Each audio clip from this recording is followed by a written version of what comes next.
Balikanhay.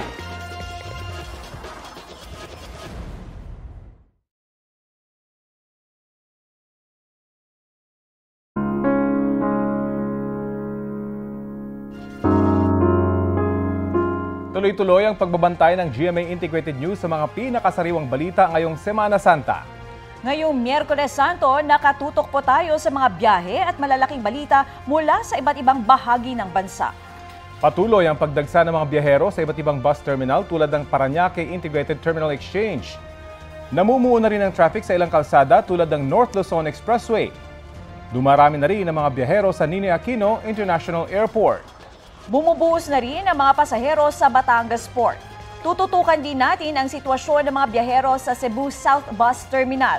Pinaghahandaan naman ang tradisyonal na pagpapapako sa cruise sa Barangay San Pedro Cutud sa San Fernando, Pampanga.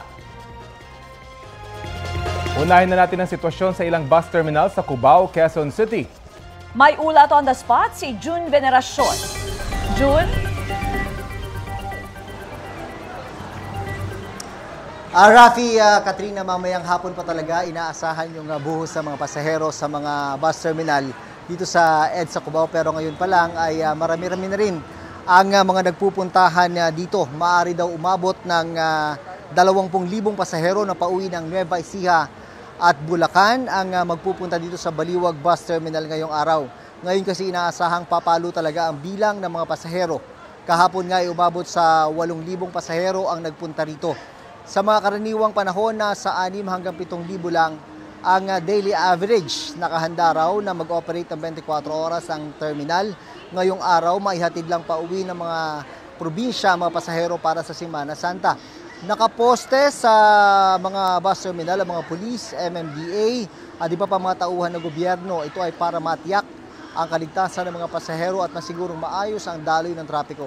Narito ang aming interview sa officer in charge ng bus terminal at sa isang pasahero. I-accommodate naman natin lahat yan, kahit abutin tayo ng magdamag kung kinakailangan. Kahirap nga po ay ngayon lang po ay punuan na yung mga bus eh. Pila na eh.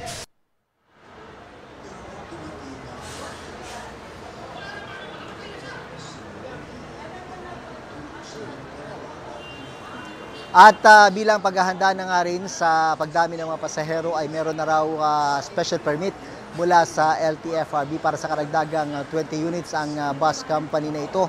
Pero higit sa lahat, tinitiyak ng bus company na maayos at handa ang kanilang mga driver para sa ligtas na biyahe ngayong Semana Santa. Balik sa inyo, Rafi at Katrina. Maraming salamat, June Veneracion. Huling araw na po ngayon ang operasyon ng Philippine National Railways o PNR sa Metro Manila. Partikular yan sa ruta ng Governor Pascual hanggang Tutuban at Tutuban hanggang Alabang. Ayon sa PNR, pasado alas 8:30 ng gabi ang huling biyahe na galing sa Tutuban, alas 8 naman ang last trip mula Alabang. Pasado alas 5 ng hapon naman ang galing Governor Pascual. Sabi ng Department of Transportation, pansamantalang isasara ang ruta ng tren para sa konstruksyon ng North-South Commuter Railway Project na tinatayang matapos sa 2028. Sa koordinasyon ng PNR, DOTR at LTFRB, nag-issue ng special permit para sa mga bus bilang kapalit sa tren. Kukuha at magbababa ng mga pasahero malapit sa apektadong ruta. Meron daw inisyal ng 25 bus unit ang gagamitin para rito. Abiso sa mga suki ng LRT Line 1, may mga pampasaherong bus ngayong pwedeng sakyan ngayong araw bilang tugon sa pagsisimula ng pansamantalang tigil operasyon ng train line. Ayon sa Department of Transportation, mahigit 50 bus mula sa MMDA at LTFRB ang nagsasakay ng mga pasahero mula EDSA Taft hanggang Monumento at pabalik simula kaninang alas 4 ng madaling araw. May pick-up at drop-off points sa EDSA Taft, Hilpuya, Doroteo Jose, Carriedo at Monumento Stations. Ang tigil operasyon ng LRT Line 1 ay para sa paghahanda sa pagbubukas ng 5 karagdagang train stations at taunang maintenance works.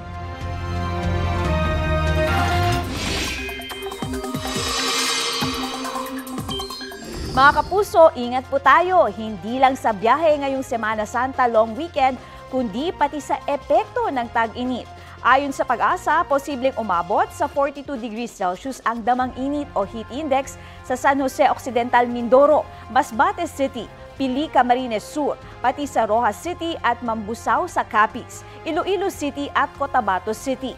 Sabi ng Pag-asa, danger level na kapag 42 hanggang 51 degrees Celsius ang damang init. Maaring makaranas ng heat cramps at heat exhaustion o kaya heat stroke kapag matagal na bibilad sa init. Posible namang umabot sa 41 degrees Celsius ang damang init sa Metro Manila, partikular sa Pasay, pati rin sa Dagupan City sa Pangasinan, Cubi Point sa Olongapo City at sa Coron, Puerto Princesa at Aborlan sa Palawan. 41 degrees din ang inaasahang heat index sa Legazpi, Albay, Huban, Sorsogon, Dumangas, Iloilo, Catbalogan, Samar at Tacloban, Leyte. 40 degrees Celsius naman ang posibleng damang init sa Lawag, Ilocos Norte, Clark Freeport Zone sa Pampanga, Sangli Point sa Cavite, Barangay Ambulong sa Tanawan, Batangas, Barangay La Granja sa La Carlota, Negros Occidental. Gayon din sa Katarman, Northern Samar, Borongan at Giwan sa Eastern Samar, Baybay, Leyte, Maasin, Southern Leyte, pati rin sa Dipolog, Zamboanga del Norte, Zamboanga City at Davao City. Paghandaan din po natin ang init ng panahon. Dapat ready ang ating mga gamit at discarded to beat the heat. Sa nakalipas namang 24 oras, bumaba ang water level sa 5 binabantayang reservoir sa Luzon. Kabilang dyan ang Angat, Ambuklao, San Roque, Pantabangan at Caliraya reservoirs. Bahagya namang tumaas ang water level sa Ipo, La Mesa, Binga at Magat reservoirs. Lahat maliban sa Caliraya, mas mababa ang antas ng tubig kesa sa normal water level.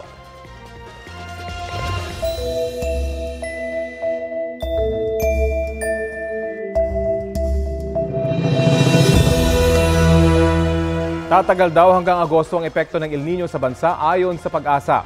Bukod dyan, kailangan din daw paghandaan ang pagsisimula naman ng La Nina. Balita hatid ni Mark Salazar. 9 na lugar sa bansa ang nakapagtala ng danger level na heat index. Batay sa datos ng Pag-asang, posible ang heat cramps, ang heat exhaustion at kung tuloy-tuloy na mabababad sa init, posible ang heat stroke.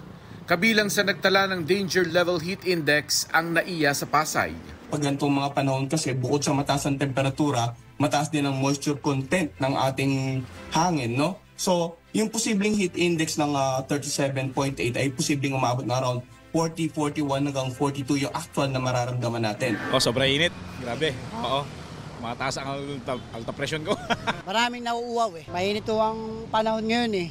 Ayon sa Pag-asa, sa Abril o Mayo pa ang inaasahang peak ng tag-init. Ang ating maximum na inaasahan hanggang matapos itong tag-init ay hanggang 45 degrees Celsius. So, apparent temperature ulit yun, pakiramdam. So, yun ang ating inaasahan. Nariyan din ang epekto ng El Nino na hanggang Agosto pa raw mararamdaman, ayon sa DOST. We have 48 provinces to be affected by drought, 24 dry spell.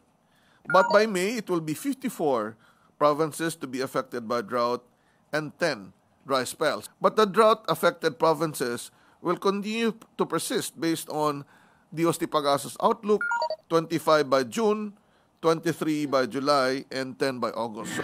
Utos ni Pangulong Bongbong Marcos sa National Water Resources Board, tiyaking sapat ang alokasyon ng tubig sa buong bansa. Kabilang sa mga ginagawang hakbang ang pagtatayo ng mga bagong deep well sa East Concession Areas sa Metro Manila at Rizal at cloud seeding operations sa Southern Cagayan at Northern Isabela. Bukod pa riyan ang pagtatayo ng mga bagong dam.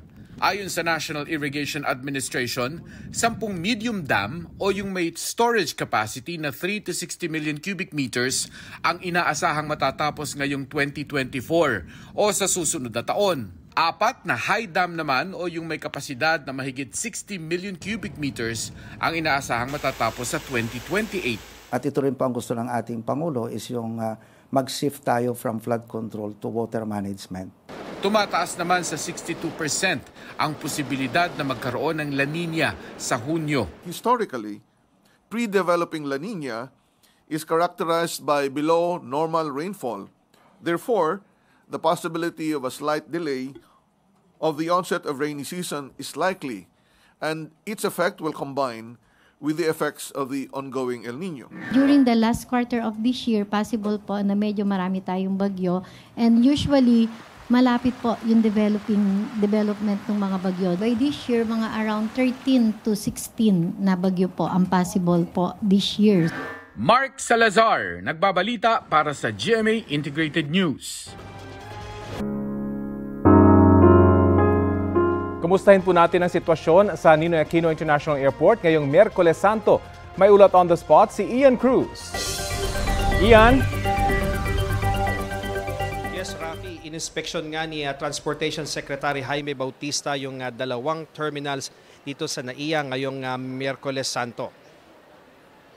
Kapansin-pansin na maraming tao sa Terminal 2 pero sa pagtatanong ni Secretary Bautista sa mga pasahero, naging maayos daw ang proseso ng kanilang check-in hanggang sa makapasok sa boarding gate. Kahapon, Rafi, nakaramdam ng paghihina sa aircon sa ilang lugar nga ng departure area ng Terminal 2. Naayos na ito pero tila hindi pa nga satisfied sa lamig ng aircon ng kalihim. Hindi raw masyadong mainit pero kailangang tuloy-tuloy pa rin ng maintenance. May mga aircon daw kasi na donated pa ng mga airlines noon. Idagdag pa ang maraming tao ngayong kasagsagan ng biyahe at ang umiiral na El Nino. Ukol naman sa nabawas na upuan dito sa Terminal 3, sabi ni Bautista, ang iba rito ay nasa proseso na ng disinfection. Unti-unti raw ibabalik ang nasa departure area pero sa arrival area talaga raw binawasan ng upuan. Hindi lang dahil sa disinfection kundi para na rin maiwasan ng mga tumatambay sa paliparan. Binisita rin ni Bautista ang Terminal 4, nakapansin-pansin na maluwag. Nasa 28 lamang arriving at departing flights sa Terminal 4 na pawang domestic ang destination. Natutuwa naman si Bautista na nasa 86.88% ang on-time performance ratio ng lahat ng flights sa buong NAIA kahapon. At Rafi, sa huling talangan ng MIAA, halos nasa 400,000 na ang mga dumating at umalis sa pasahero ng international at domestic flights dito sa NAIA mula yan nung linggo ng pagkabuhay hanggang kahapon. At Rafi, ngayong araw nga hanggang bukas inaasahan yung bulto ng mga pasahero ngayong Semana Santa, kaya naman patuloy tayong mag-aantabay sa mga huling kaganapan dito sa NAIA. Balik sa iyo, Rafi. Maraming salamat, Ian Cruz. Ikatlong araw na po ngayong Semana Santa na nakatutok ang GMA Regional TV sa mga biyahe sa Batangas Port. Update tayo mula roon ngayong Miyerkules Santo sa ulat on the spot ni Paul Hernandez ng GMA Regional TV Balitang Southern Tagalog. Paul? Yes, Katrina, mas ramdam ang buhos ng mga pasahero dito sa Batangas Port kaninang umaga ngayong Miyerkules Santo na huling araw ng pasok ng karamihan. Sa ngayon, Katrina, ilalarawan ko lamang yung sitwasyon dito sa loob ng Passenger Terminal Building. Kung pansin mo, sa likuran ko, wala na halos yung pila ng mga pasahero kasi marami sa mga yan ay nasa loob na ng departure area.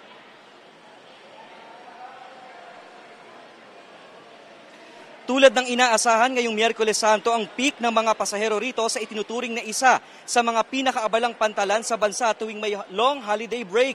Sa labas pa lang ng port, sasalubong na ang mahabang pila ng mga sasakyan na sasampa sa Roro. Hanggang sa makapasok na sa terminal building, pila-pila rin ang mga bibili ng tiket. Baga-bagahe pa rin ang bit-bit ng marami kahit pa ipinapayo ng mga otoridad na limitahan na lamang ang dalang gamit sa pantalan. Ang kapansin-pansin, hindi na nagkakaroon ng hintayan sa labas ng passenger terminal building. Lahat kasi ng pasahero nakakadiretso na sa loob ng terminal building at saka na lamang dito pipila. Kung manggagaling sa labas ng Batangas, dapat daw ay maglaan ng 2 hanggang 4 na oras papasok ng pantalan. Lalo't inaasahan din ang traffic build-up sa mga expressway. Ayon sa PPA Batangas, may biyahe pa rin ng mga barko hanggang sa Biyernes Santo. Doble higpit pa rin ang seguridad dito sa pier. Kahapon, Katrina, ayon sa PPA Batangas, pumalo sa halos 13,000 yung outbound passengers dito sa pier. At ngayong araw, Miyerkules Santo, posible pa raw na lumubo yan hanggang 20,000. Katrina? Maraming salamat, Paul Hernandez ng GMA Regional TV, Balitang Southern Tagalog. Dumako naman po tayo sa mga biyahe sa Cebu. May ulat on the spot si Alan Domingo ng GMA Regional TV, Balitang Disda. Mula sa Cebu South Bus Terminal, Alan. Yes, Rafi, sa mga oras na ito, simula na ang pagdagsa ng mga pasahero dito sa Cebu South Bus Terminal para makauwi sa kanilang mga probinsya. Pero inaasahan ang mabigat na volume ng mga pasahero mamayang hapon, lalo na't idiniklara ng Malacanang ang mga government offices na half-day ang trabaho sa mga kawani ngayong araw. Tinatayang abot sa 15,000 hanggang 30,000 na mga pasahero ang dadaan dito sa terminal sa Semana Santa. Sinigurado naman ng pamunuan ng terminal na may sapat na bus na masasakyan ng mga pasahero at bukas ito 24 oras. Maayos naman ang pagpapatupad sa ticketing system sa loob ng terminal para iwas siksikan sa mga pasahero. Mahigpit naman ang seguridad ang ipinapatupad ng CSBT, katulong ang Philippine National Police, LTO at LTFRB alinsunod na rin sa planned biyaheng ayos ngayong mahal na araw. Mayroong nakatalagang help desk na malalapitan ng mga pasahero. Sinisigurado naman ng LTFRB at LTO ang roadworthiness ng mga bus na babiyahe para siguradong ligtas ang mga pasahero. Higit sa lahat, mahigpit na ipinagbabawal ang overloading ng mga pasahero. Rapi, tabayanan natin ang pagdating ni Cebu Governor Gwen Garcia na magsagawa ng ocular inspection dito sa Cebu South Bus Terminal kasama ang mga opisyal ng PNP, LTO at LTFRB. At yan ang latest mula dito sa Cebu City. Rapi. Maraming salamat, Alan Domingo ng GMA Regional TV, Balitang Bisdak. Happy Wednesday mga mare at pare! Kumusta naman ang Holy Week nyo so far? Ang ilang kapuso couples time out din muna sa work at kanya-kanya sila ng holiday plans. Ang Dante Squad planong magkaroon ng fam-bam quality time. Ipapasyal daw ni Marian Rivera at Dingdong Dantes ang anak na sina Zia at Sixto. May getaway trip naman sa kanilang rest house sa Tanay ang power couple na sina Jeneline Mercado and Dennis Trillo. Tamang staycation daw ang Denjen sa probinsya. Nasa Singapore galore naman ngayon ang sparkle couple na sina Gabby Garcia at Khalil Ramos. Bukod sa food trip, may book at record shop bonding din ang Gabriel doon. Sina Julian San Jose at Raver Cruz, susulitin naman daw ang Holy Week break para maghanda sa kanilang Sparkle Goes to Canada show this April.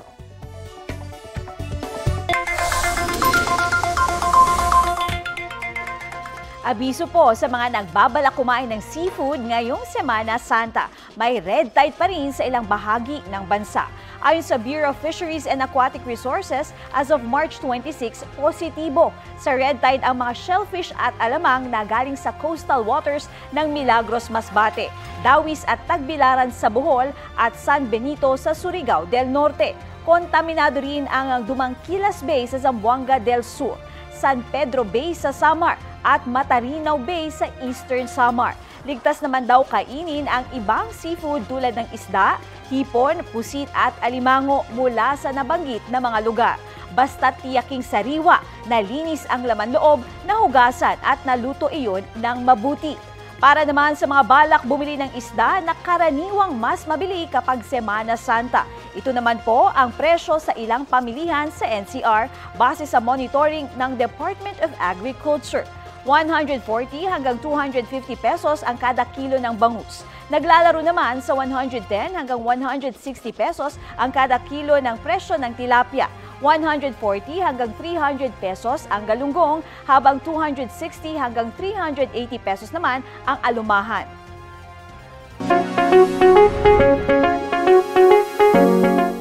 Ngayong nauusong pertussis, nagpaalala ang Department of Health sa mga magulang o guardian ng mga sanggol. Ayon sa Health Department, iwasan muna ang paghalik sa labi ng mga sanggol bilang pag-iingat sa pertussis o whooping cough. Kung may sipon ng kakarga sa sanggol, maiging maghugas muna ng kamay at magsuot ng face mask. Pwedeng panlaban sa pertussis ang pagpapabakuna sa mga sanggol na edad 6 na linggo pataas. Ang Iloilo City nagdeklara na rin ng state of calamity dulot ng pertussis outbreak. Sa ilalim ng state of calamity, magagamit ng LGU ang calamity funds sa pagkuha ng mga gamot at bakuna at iba pang paraan para labanan ang sakit. Mabibilis na balita po tayo. Patay ang isang lalaking 81 taong gulang sa Santa Ana, Maynila matapos bugbugin umano ng apo niyang 27 taong gulang. Nagtamo ng mga sugat sa ulo at mukha ang biktima. Nangyari ang krimen sa kanilang tinitirahang bahay. Sabi ng anak ng biktima, gumagamit daw ng iligal na droga ang kanyang pamangkin. Hindi rin daw yan ang unang pagkakataon na pinagbuhatan ng kamay ng suspect ang biktima. Pinaghahanap ng suspect na agad tumakas matapos ang insidente. Mahaharap siya sa reklamong parricide. Sa Cebu City, isang lalaking 28 taong gulang naman ang patay matapos mabaril ang sarili niyang ama sa sitio Lower Laguerta sa Barangay Lahug. Ayon sa ina ng biktima, Nagugat daw ang krimen sa alitan ng mag-ama na humantong sa pananakit ng anak sa kanyang ama na nagtamo ng sugat sa leeg. Base sa investigasyon ng mga pulis, kumuha ng armas ang ama at doon binaril ang kanyang anak. Nakaburol na ang biktima habang nakakulong na ang kanyang ama na hindi makapagsalita ng maayos dahil sa sugat sa leeg. Hindi magsasampa ng kaso ang misis sa kanyang mister pero itutuloy raw ng Mabolo Police ang reklamong parricide laban sa suspect. Higit 500,000 pisong halaga ng umano'y shabu ang nasabat sa buy-bust operation sa Quezon City. Ang suspect na dating police asset nahulihan din ng 2 baril. Balitang hatid ni James Agustin. Na-aresto namin sa kasong RA 9165. Ang dating police asset sa ilang operasyon sa ilegal na droga, siya naman naging target ng drug buy-bust operation ng pulisya sa Barangay Commonwealth, Quezon City. Inaresto ang 40 anyos sa construction worker matapos umano siyang mabilhan ng droga. Nakuha sa kanyang 80 gramo na umano'y shabu na nagkakahalaga ng 544,000 pesos. Ayon sa pulisya, nag-ooperate ang suspect sa Barangay Commonwealth at Barangay Ode Balara. Ang transaksyon niya, may isang tao din siyang inutusan na yun ang tagakuha ng parokyano niya dahil masyado na rin malaki yung hawak niya na 80 grams. Yun lang ang maaaring kumontak sa kanya, yung tao na yun. Bukod sa droga, may nakuha rin mula sa suspect na 2 baril na kargado ng mga bala.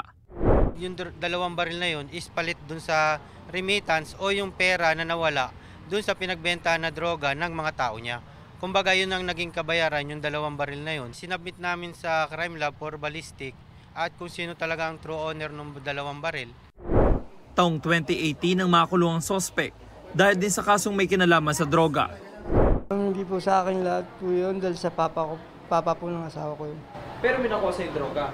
Yun nga po yun, nakapatong po sa babaw ng safe. Sa akin po na lahat na ibigay. Pero nagbebenta po ba kayo ng illegal na droga? Opo, ma'am. Maharap ang suspect sa mga reklamong paglabag sa Comprehensive Dangerous Drugs Act at Comprehensive Firearms and Ammunition Regulation Act. James Agustin, nagbabalita para sa GMA Integrated News.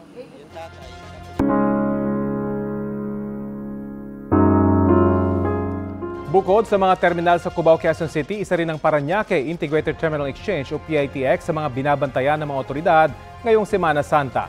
Ang latest doon sa ulat on the spot ni Jonathan Andal. Jonathan?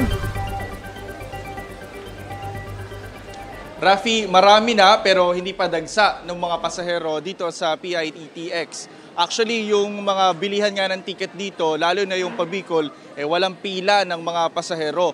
Nakita ko rin yung mga staff ng mga bus company dito o bus line na nag-aabang doon sa escalator at nagtatawag ng mga pasahero. Kahit kasi fully booked na yung pabikol na air-conditioned buses, meron naman silang mga inilabas na extra bus na mamayang hapon at gabi ang biyahe. So kung hindi kayo nag-advance booking at ngayon palang kukuha ng ticket dito, posibleng mamayang gabi pa po kayo makasakay. Pero sa ordinary bus, hindi fully booked, marami silang bakanteng upuan. Kanina may isang pasaherong nagbenta ng kanyang ticket pa Bicol dahil wala siyang makuhang ticket pabalik ng Maynila, gayong may pasok na siya sa Lunes. Fully booked na rin daw kasi ang mga biyahe pabalik ng Maynila at ayaw niya raw magbaka sakali na mag-chance passenger sa probinsya. Rafi, as of 10 a.m. nasa 40,000 na yung mga pumasok na pasahero rito sa PITX. Mamayang hapon at gabi inaasahan ang buhos ng mga biyahero dahil tapos na ang trabaho at araw pa ng sweldo. Ngayon lang ay nag-iikot dito yung mga taga-LTO at sinecheck yung roadworthiness ng mga bus dito sa PITX. Rafi. Maraming salamat, Jonathan Andal. Pairalin ang kagandahang loob at pagmamalasakit sa kapwa. Yan ang mensahe ni Pangulong Bongbong Marcos sa publiko ngayong Semana Santa. Ayon sa Pangulo, ang Semana Santa ang panahon para pagtibayin ang pananampalataya. Pagnilayan din daw sana ang paghihirap, kamatayan at muling pagkabuhay ni Hesukristo at ang kahalagahan nito sa ating buhay. Nakikiisa rin si Vice President Sara Duterte sa pag-alala sa kamatayan at muling pagkabuhay ni Hesukristo. Kasama rin niya sa kanyang panalangin ang kapayapaan at pagkakaisa ng ating bansa.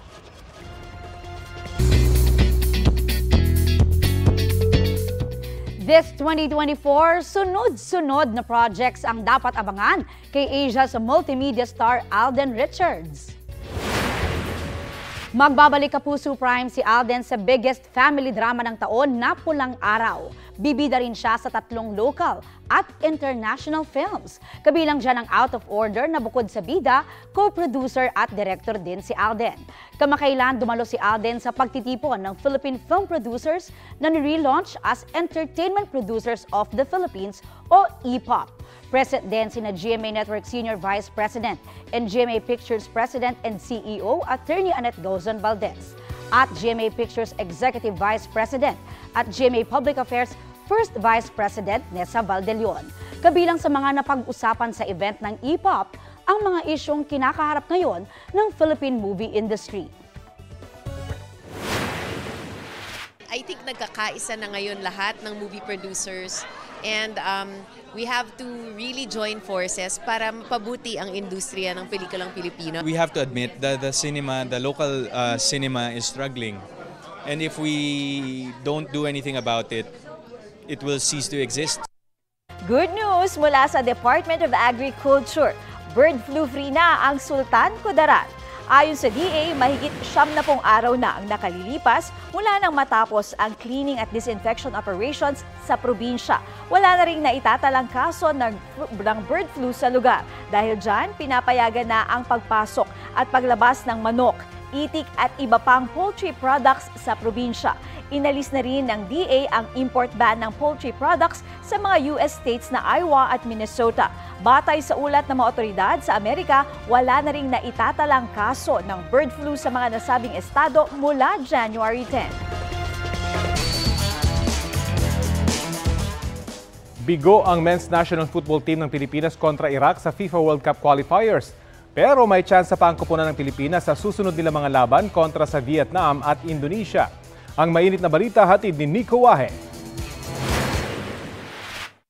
Nakagol agad ang Iraq via penalty kick sa ika-14th minute mark pa lang ng laro. Sinundan pa yan ng 2 goal bago ang halftime. Sa second half, nakadalawa pa muli ang Iraq habang hirap na hirap naman makaisa ang Pilipinas. Very disappointed, but I'm also very sorry. I would like to start to say my apologies to the 10,000s of fans who were in the stadium, but also the people who are watching at home. My apologies for the big defeat. Marami raw siyang nakitang positibo sa naging laro. Isa riyan ay ang galing na ipinakita ng homegrown players ng Pilipinas, gaya ni Santi Rublico at Harvey Gayoso. Santi Rublico had 2 good actions with shots, and Gayoso, who played also in my eyes, again, a very good game. I'm happy that he acknowledges my efforts, but at the end of the day, I only look at what I can do for the team, and if that's giving it my all, then that's what I do. Sa ngayon, nasa 4th place ang Pilipinas sa Group F. May 2 natitirang laro pa sila laban sa Vietnam at Indonesia na parehong away games. Kailangan nilang manalo sa parehong laban para magkaroon pa rin ng pag-asa na makapasok sa 3rd round ng qualifiers. Ayon kay Coach Saint Feet, may mga kinakausap din silang field foreign players na naglalaro ngayon sa mga higher level ng mga liga. May 6 na raw na nagkumpirmang handa silang maglaro para sa national team pagdating ng susunod nilang laro sa Hunyo. Nico Wahe, nagbabalita para sa GMA Integrated News. Mabibilis na balita po tayo. Patay ang isang estudyanteng atleta matapos madaganaan ng soccer goalpost sa isang universidad sa Lawag, Ilocos Norte. Base sa investigasyon, nangyari yan sa training ng grade 11 student na si Nash De La Cruz. Lumambitin umano si De La Cruz sa goalpost na gawa sa bakal habang nasa ensayo, pero bumigay ito. Hiling ng ina ni De La Cruz may managot sa pagkamatay ng kanyang anak. Sabi ng pulisya, nangako sa kanilang universidad na tutulong sa pamilya.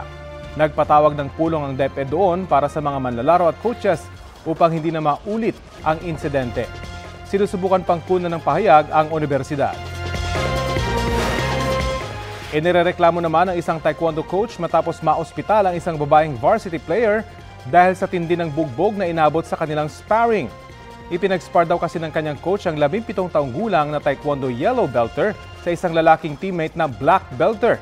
Namaga ang mukha ng babae, may benda sa ilong at pasa sa ilalim ng mga mata. Ayon sa ina ng biktima, sinadya umano ng coach na mabugbog ang kanyang anak. Naghain na ng reklamo ang pulisya laban sa nasabing coach.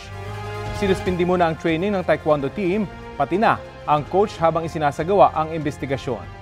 Patuloy namang nagpapagaling ang biktima. Hindi pinangalanan ng paaralan ang inireklamong coach.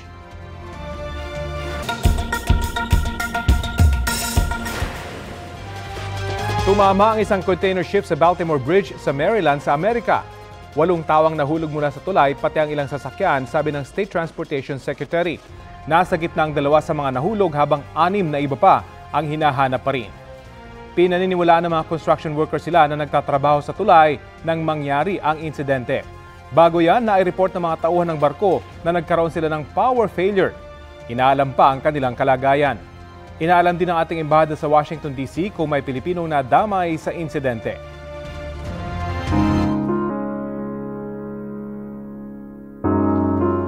Traffic na nga ba sa North Luzon Expressway? Makibalita tayo live sa ulat on the spot ni Sandra Aguinaldo. Sandra? Dito sa NLEX ay masasabing normal pa ang daloy ng mga sasakyan pero merong bahagyang pagbagal doon sa tinatawag na cash lanes nitong Balintawak Toll Plaza. Ayon nga po kay Robin Ignacio, ang spokesperson ng NLEX, ay mula sa 3 lanes ay ginawa na nilang 5 lanes yung lane para doon sa mga magbabayad ng cash o walang RFID. Ganun man, nilinaw din niya na nasa 80% na po ng mga sasakyan na dumadaan dito ang may RFID, kaya maaasahan pa rin na mas mabilis ang daloy ng trapiko dito sa NLEX kapag dumagsana ang mga sasakyan palabas ng Metro Manila kumpara sa mga nagdaang taon. Yung mga nagbabayad po ng cash ay nasa daily average pa rin na 60,000 na mga sasakyan yan, kaya masasabing marami-rami pa rin. At inaasahan din na ngayong tanghali ay magsisimula ng dumami ang mga sasakyan na dadaan dito patungo sa norte. Kasama na po dyan yung factor na hanggang tanghali ay hanggang tanghali na lang yung mga government offices. Ayon kay Ignacio, patuloy nang dadagsa ang mga sasakyan hanggang gabi na po yan ng araw na ito at sa kanila raw karanasan ay kadalasan Huwebes Santo na madaling araw ay may pagsikip pa rin ang daloy ng mga sasakyan dito sa NLEX. Samantala, Rafi, sa Tarlac Toll Plaza naman, ay nagdagdag na ng mga booth ang NLEX para naman daw bumilis ang daloy ng mga sasakyan doon. Yan muna po ang pinakahuling ulat mula dito sa Balintawak Toll Plaza. Rafi? Maraming salamat, Sandra Aguinaldo. Sa mga biyahero sa Southern Luzon, mabigat na rin ang trapiko sa ilang bahagi ng Maharlika Highway sa Quezon Province. Sa bahagi ito sa bayan ng Pagbilao, naiipon ang mga sasakyan dahil sa sira sa mga kalsada. Kaya naman lalong bumagal ang trapiko. Ito rin ang dahilan ng pagbagal sa bayan ng Calauag. Mayroon ding mga nagka-counterflow kaya lalong sumisikip ang kalsada. Nakaantabay naman ang pulisya at ilang opisyal ng lokal na pamahalaan para magmando ng trapiko. Kabilang sa mga dinarayo tuwing Semana Santa ang tradisyonal na senakulo at pagpapapako sa krus sa Barangay Kutod sa San Fernando, Pampanga. Ang mga paghahanda roon sa ulat on the spot ni Oscar Oida. Oscar? Yes, Katrina, inaasahang aabot sa 20,000 katao ang darayo dito sa San Fernando, Pampanga para sa mga iba't ibang aktibidad ngayong Semana Santa. Isa sa mga pinaka-highlight ay itong pagpapapako sa krus ng namamanata na si Ruben Inahe. Ito na ang ika-35 taon na magpapapako sa krus si Ruben. Handa na raw ito sa muling pagganap bilang Hesukristo sa Biyernes. Inabutan nga namin siya kaninang sinusuri ang mga krus at mga pakong gagamitin. Kumpara sa mga nakalipas sa taon, mas magaan daw ng 2 kilo ang papasanin niyang krus ngayon para sa 2 kilometrong lakaran papunta sa Burol dito sa Barangay San Pedro, Kutod. Ayon kay Ruben, hinihingal na raw siya pag nagbubuhat ng mabigat. Kaya baka nga raw sa susunod na 2 taon, magretiro na siya sa pagpapako. Handaan na rin naman ang City Government ng San Fernando para sa mga idaraos na aktibidad dito. Bukod sa Barangay San Pedro Kutod, meron pang ibang crucifixion sites sa Biyernes gaya ng Barangay San Juan at Barangay Santa Lucia. At dahil inaasahan ang mainit na panahon, naka-heightened alert na ang kanilang mga security at medical personnel. Kanina nga, natsyempuan pa namin nagsasagawa ng security check ang San Fernando Police sa lugar. Katrina? Maraming salamat, Oscar Oida. Ngayong Miyerkules Santo, pag-usapan natin ang iba't ibang tradisyon at panata tuwing Semana Santa at mga paalala ng simbahan kaugnay nito. Kasama natin si Father Francis Lucas, CBCP Director for Broadcast Catholic Media Network Incorporated. Magandang umaga at welcome po sa Balitang Hari, Father. Magandang umaga sa inyong dalawa at sa lahat ng tigapanood, Rafi and Catherine. Opo.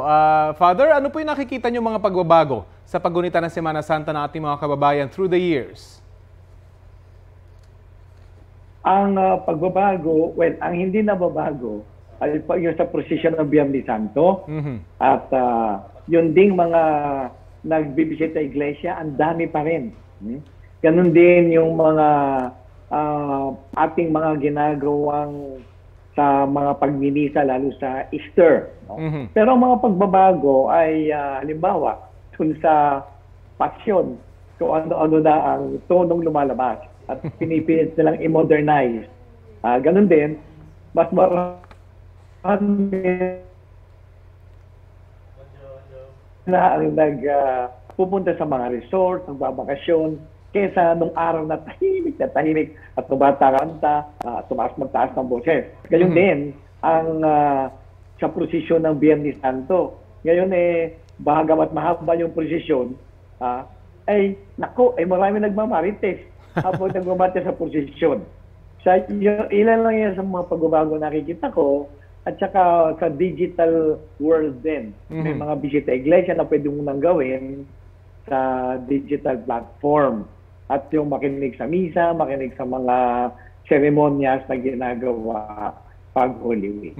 Father, ano pong ginagawa ng Simbahang Katoliko para yung mga pagbabagong ito, yung mga modernities ika nga, ay ma-align pa rin sa turo ng simbahan?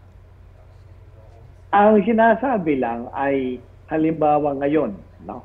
Ngayon ay Year of Prayer na diniklara ni Pope Francis 2024 in preparation for 2025. Kaya nga, ang sinasabi ng simbahan, bigyan natin ng madiin na pagdamdam ang kahulugan ng panalangin. Anong pinag-uugatan nun?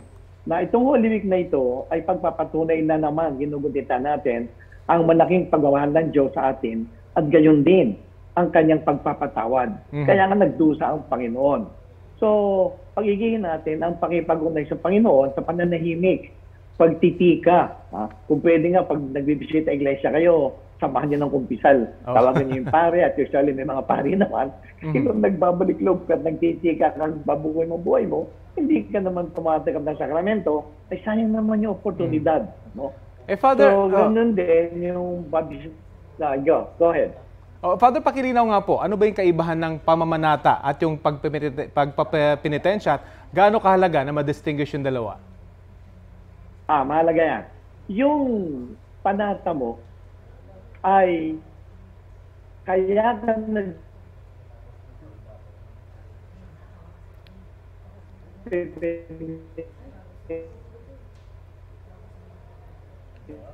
Father?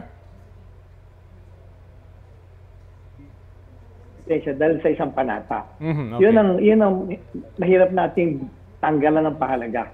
Ganun sa Diyos. In return for, sa isang ay ikaw ay magpenitensya. Yun ay maganda pa, pwedeng mawala ng kasaysayon. Kasi nga pinangako mo sa Diyos, ano magagawa mo? It's a promise. So hindi pwedeng sabihin natin na huwag mo nang gawin. Although sinasabi ng simbahan, marami ka ng pagdurusa sa buhay. Hindi mo na kailangang dagdagan pa. Pero kung panata mo yun, at least namamanata ka, you fulfill your promise. Ang hindi lang maganda kung gagawin mo ito para sumikat ka, para magkakwarta ka, ay ibang usapan yun.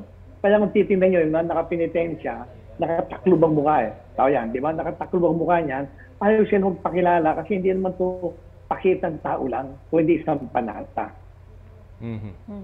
Maraming salamat po, Father Francis Lucas. A blessed Holy Week po. God bless you all.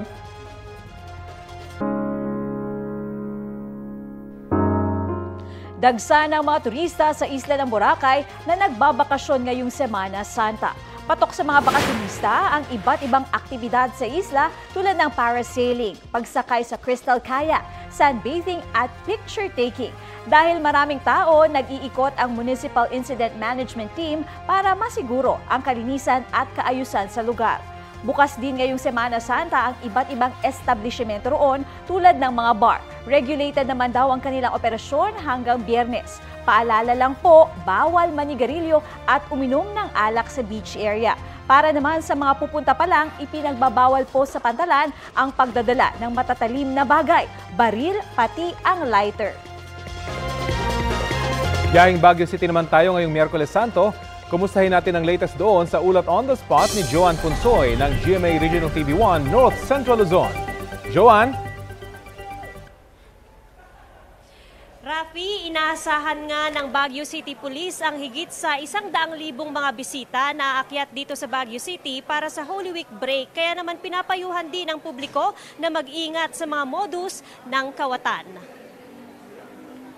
Naka-full deployment na ang Baguio City Police ngayong Holy Week. Nasa 693 na police at 360 na force multipliers ang nakakalat sa mga pampublikong lugar.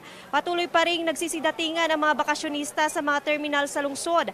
Mas dumarami rin ang bilang ng mga bisita na nagtutungo sa mga parke. Kasabay ng pagdagsa ng mga bisita, ang paalala ng pulisya na dobling pag-iingat sa mga modus ng kawatan. Pinag-iingat ang mga residenteng paalis kaugnay sa seguridad ng kanilang bahay na iiwanan para maiwasan ang insidente ng akyat bahay. Mag-ingat din sa mga insidente ng bag slashing, aksidente ng sasakyan, physical injuries at doon sa mga pickpocket at snatcher. Karamihan daw kasi sa mga umaakyat sa lungsod, dinarayo ang mga bar sa gabi kung saan madalas na itatala ang physical injuries. Pinag-iingat din ang publiko sa insidente ng online booking scam. Para naman maiwasan ang insidente ng online booking scam, pwedeng bisitahin ang Baguio Visita social media account para malaman ang mga legit na transient and hotels. Simula pagkahapon, Rafi, hanggang ngayon nananatiling maaliwalas ang panahon na nararanasan dito sa City of Pines. Yan muna ang latest. Balik sa inyo, Rafi. Maraming salamat, Joanne Punsoy ng GMA Regional TV1 North Central Luzon. Nagsama-sama ang ilang generation ng Miss Saigon stars at fans sa Gala Night ng Miss Saigon Manila. Spotted ang ilang Pinoy Miss Saigon alums na bumida sa iba't ibang runs ng sikat na musical. Kabilang dyan sina Jamie Rivera, Janine Desiderio, Stella Cañete, Gerald Santos, pati na si abot kamay na pangarap star Pinky Amador.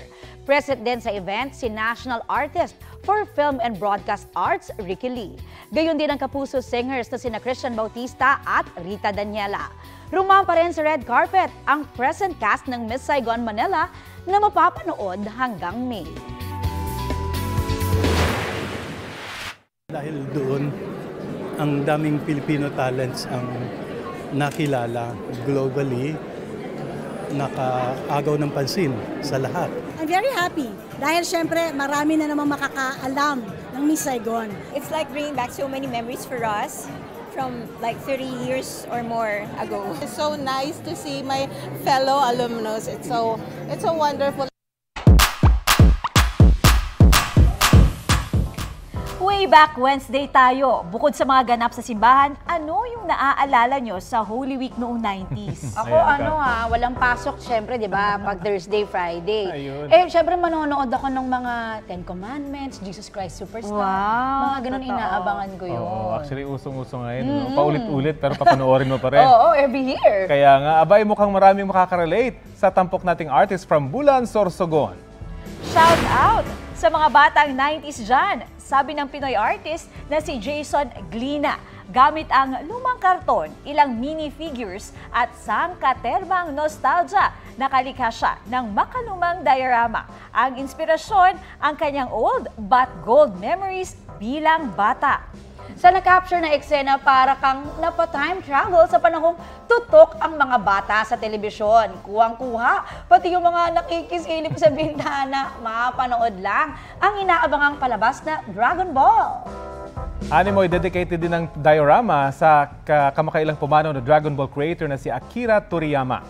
Mahusay, Jason, kaya ngayong Way Back Wednesday, deserve mo ang aming... Wow!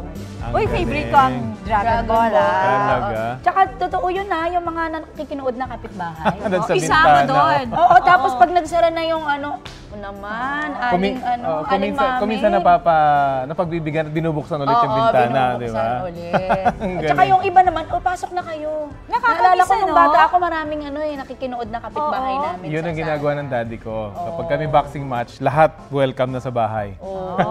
Sa inyo pala nakikinood. Oo. Ibig sabihin kayo yung may TV, Na di baterya. Ito po ang Balitang Hali, bahagi kami ng mas malaking misyon. Rafi Tima po. Magkita-kita po tayo ulit sa Lunes, April 1. Sa ngalan ni Connie Sison, ako po si Katrina Son. Kasama nyo rin po ako, Aubrey Carampel. Para sa mas malawak na paglilingkod sa bayan. Mula sa GMA Integrated News, ang News Authority ng Filipino.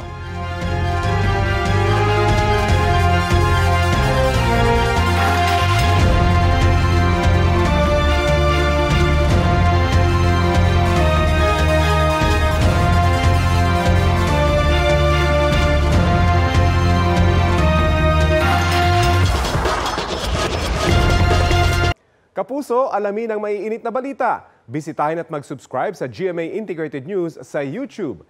Sa mga kapuso abroad, samahan nyo kami sa GMA Pinoy TV at sa www.gmanews.tv.